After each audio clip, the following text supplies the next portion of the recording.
કથાના સિંદૂર પૂર્યો હોય કે એને ચાંદલો કર્યો હોય એ જો દંભ ગણાય તો કોઈ ભક્તએ કરેલું તિલક દંભ ગણાય.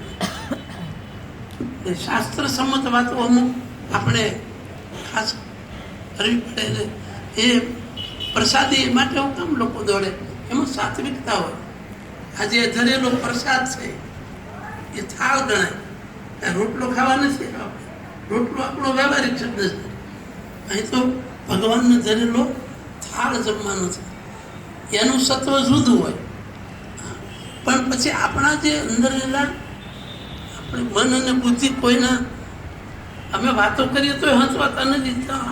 સામાન્ય જીવને ક્યાંથી હંસવાય? એટલે મન અને બુદ્ધિ ચકડોળા ચડી હોય એટલે આ એનું સત્વ ઉમેરાણું હોય એને એ બાળી દે. સત્વને થોડું પડે. પણ સાત્વિકતા જીવનમાં પ્રાપ્ત કરવા ભક્તિની જરૂર છે. અને એ માટે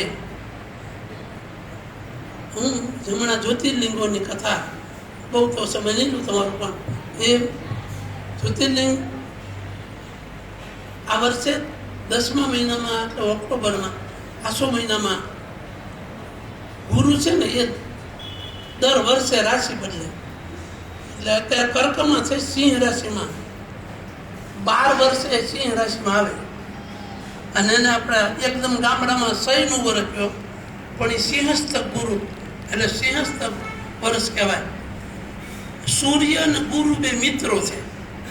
અને ગ્રહોનું પ્રમાણ છે ભાઈ, એમાં એક ગણિત છે, એ બ્રહ્માંડની એક